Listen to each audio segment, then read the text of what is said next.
이어지는 뉴스 이어가겠습니다. 한국투자증권 이프랜드예요. 김민진 차장과 함께합니다. 안녕하세요. 안녕하세요. 네, 자 바로 열어보겠습니다. 밤사이에 언팩 행사가 있었는데요. 기사 많이 보셨을 것 같아요. 삼성전자의 새 전략 스마트폰입니다.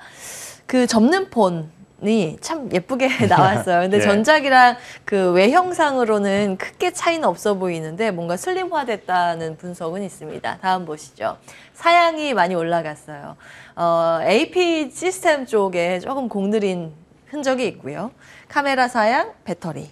예, 배터리는 폴드4 이쪽이 좀 더 크네요. 보겠습니다. 2025년 프리미엄 폰 판매 절반 이상을 폴더블이 채울 것이다. 이렇게 목표를 잡고 있고요.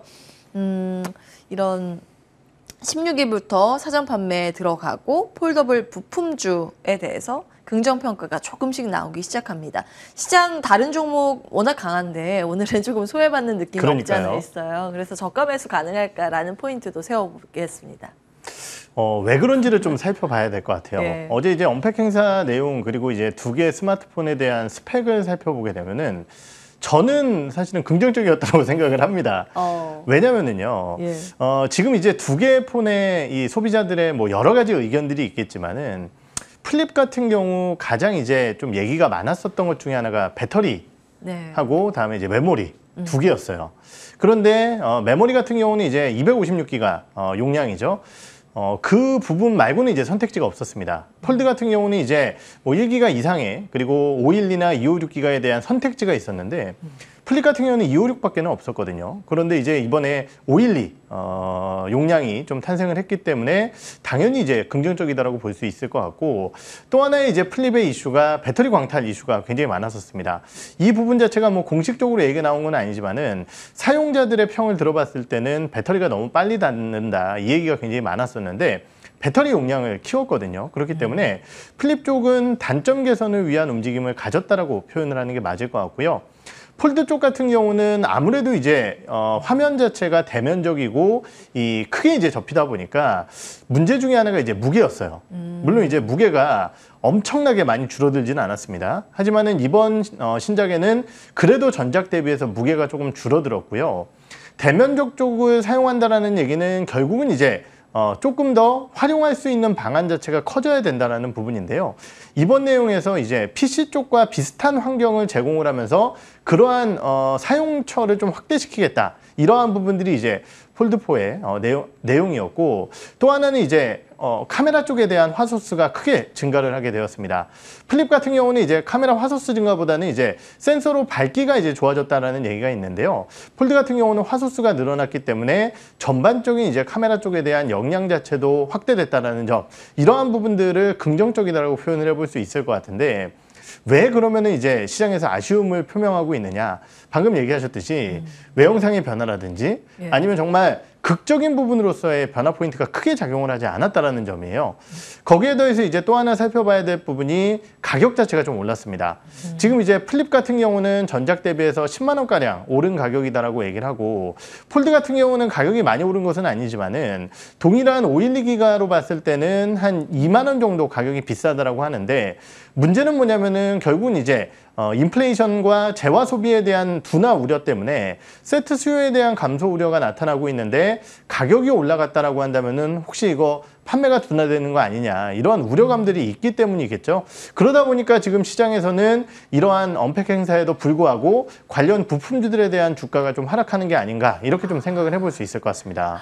조금 더 보기는 해야겠네요. 그런데 뭐 긍정적으로 보셨다고 하니까 혹시 지금 쓰는 휴대폰은 얼마나 되나요? 저는 이제 갤럭시 20 쓰고 있습니다. 그래서 한 2년 조금 넘었는데요.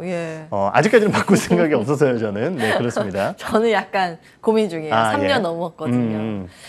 자, 가격도 한번 보기는 해야 될 텐데, 그러면 그 접근 전략 중에서 폴더블 폰 관련주는 어떻게 해야 될까요? 사실 오늘 주가가 좋지 못해서 참 고민스럽긴 했어요. 어떤 종목을 들고 나와야 될까 참 많이 고민을 했는데요. 그래도 이제 폴더블 폰 관련주 대장주라고 할 수 있는 파인테크닉스를 봐야 되지 않을까라는 판단이 듭니다. 오늘 이러한 좋은 시장 속에서도 주가가 현재 4% 이상, 장중에는 이제 5% 이상 하락하는 모습을 보였는데, 때문에 결국 이 부분은 아까 말씀드렸던 언팩 행사에서의 뭐 이슈들, 소문이 뉴스로 좀 전환되면서 매물이 나오는 것이 아닌가라는 판단이 듭니다. 예. 하지만 이제 분명히 만약 폴더블 폰이 잘 팔리게 된다라고 한다면은, 그리고 이제 삼성의 전략 자체가 이쪽에 좀 집중을 하는 전략이기 때문에 파인테크닉스의 내장 힌지 쪽에 대한 수요는 3분기에 늘어날 가능성이 매우 높겠죠. 거기에 더해서 이 내장 힌지 같은 경우는 사실은 고객사에 대한 맞춤 전략이라든지 향후에 이제 슬라이드 폰이라든지 이러한 부분들까지 기술력이 확대될 수 있기 때문에 이러한 부분들에 대한 레퍼런스를 보유한 기업이 굉장히 중요하다고 볼 수 있을 것 같습니다.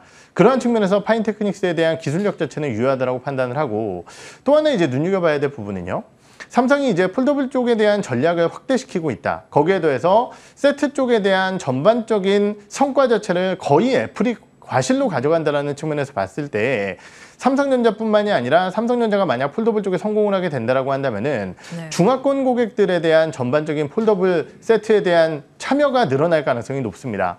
그렇다라고 한다면은 결국은 디스플레이는 삼성 디스플레이, 그리고 힌지 쪽 같은 경우는 파인테크닉스의 힌지를 사용할 가능성이 높겠죠. 그렇기 때문에 단기적으로 봤을 때는 언팩 행사에 대한 실망 매물이 나오고 있지만은 판매량에 대한 숫자를 좀 보고 이러한 부분들이 좀 견조한 모습을 보이게 된다라고 한다면은 기대감을 가질 수 있을 것 같고, 실제 발매는 지금 28일경으로 예상이 되고 있어요. 그렇기 때문에 이때부터에 나오는 데이터에 좀 주목을 하면서 전략을 수립하는 게 어떨까 말씀을 드리겠습니다. 예. 좀 더 직관적으로 말씀을 드리면, 나 같으면 지금은 안 사고 예, 판매 데이터 잡히는 거 확인하고 이달 말 정도 분위기 보고 사겠다. 네. 산다면 굳이 꼽는다면 파인테크닉스 이렇게 주신 듯 싶습니다. 정리해보고요. 다음 기사 보겠습니다. 오늘 어제부터 이제 뜨겁게 시장을 달구는 키워드 네옴시티입니다. 서울의 44배 규모의 큰 규모의 그 도시 계획인데요. 네, 예. 성격은 친환경 에너지 자급자족 도시입니다. 뭐 일정은 30년까지 잡고 있는 상황입니다. 네, 뭐 풍력, 수소, 태양광 이런 것들로 돌아갈 수 있도록 만드는 기업이고, 그 안에 사실은 스마트 시티가 같이 네, 붙습니다. 통신이나 이런 것들 고도화시키고, 뭐 소프트웨어, IT 시스템으로 돌려서 로봇이나 물류나 이런 것들이 같이 맞물려 있습니다. 다음 보시죠. 요즘 건설주가 들썩들썩하는 이유가 바로 이겁니다. 최근 5년간 상위 5개 건설 수주국을 쭉 정리해봤을 때 이 노란 부분이 다 중동이거든요. 중동이 확실히 많죠. 그런 기대감입니다. 다시 다음 보시죠. 이 소문인데요. 아직 공식 확인은 아닙니다. 네. 한 11월 그 앞뒤로 해서 빈살만 왕세자가 우리나라 방문할 것이다. 이런 언론 보도가 있고, 이제 업계 관계자의 전언이 있다고 합니다. 그래서 뭐 관련 기업들이 다 들썩이는 상황이고요. 사실은 오늘 뭐 친환경, 원전 같은 맥락으로 움직이는 겁니다. 건설도 좋고. 어떻게 보십니까? 네, 이거 이미지 찾아보신 분들 있으실지 모르겠어요. 어떤 이미지요? 요 네옴시티에 대한 이제 가상 이미지를 좀 보신 분들 있으실지 예. 모르겠는데, 저도 이제 이 내용 자체가 사실은 반짝 어제 뜬 내용은 아니었고요. 네옴시티에 대한 전반적인 가상 이미지라든지 이런 것들에 대한 얘기들은 사실 먼저 나오고 있었습니다. 네. 하지만 이제 어제 뭐 주가가 급등한 배경에는요, 방금 말씀 주셨듯이 결국 이제 빈살만 왕세자에 대한 11월 달에 방안과 함께 다양한 경제 협력이 나올 것이다라는 얘기고요.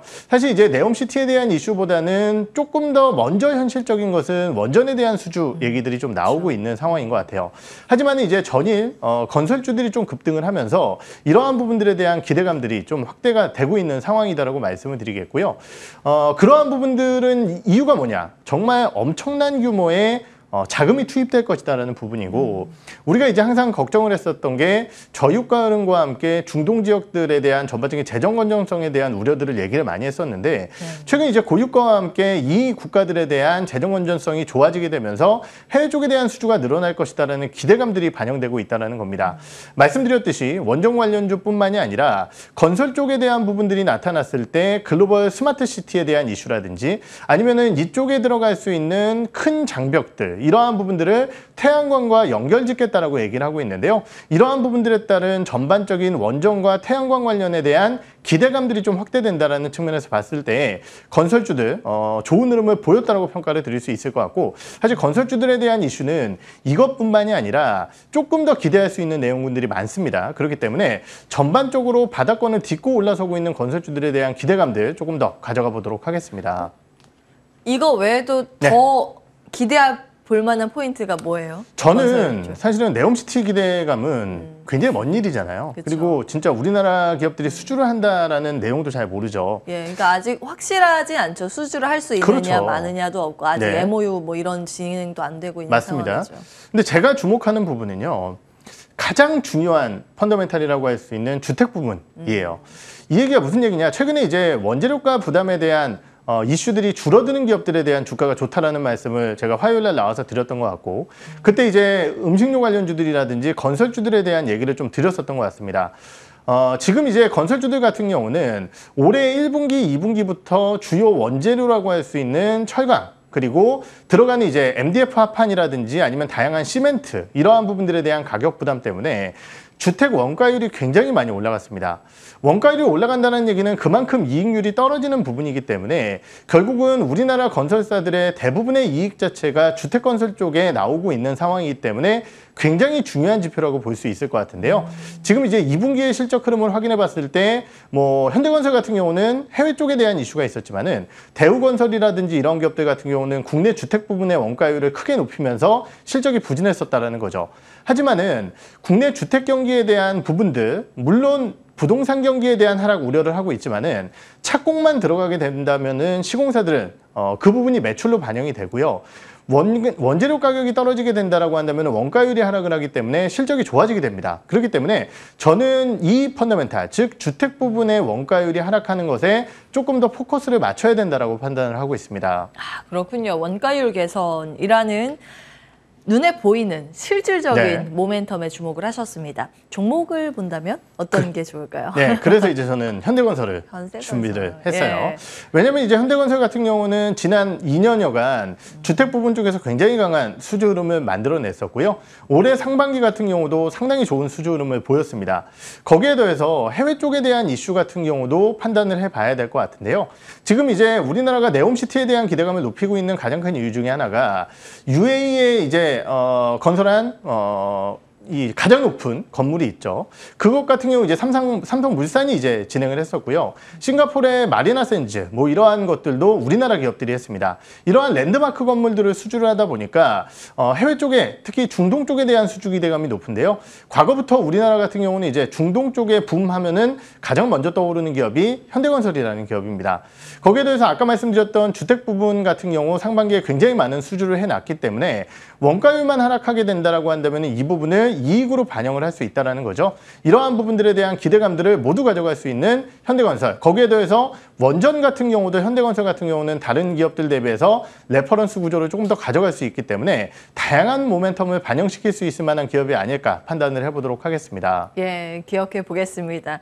이제 원전이랑 건설 교집합이기도 하고 네. 현대건설을 굉장히 오늘 많이 들었네요. 탑픽으로 기억해 보겠습니다. 여기까지 보겠습니다. 한국투자증권 이프랜드 에어 김민진 차장과 함께했습니다. 고맙습니다. 네.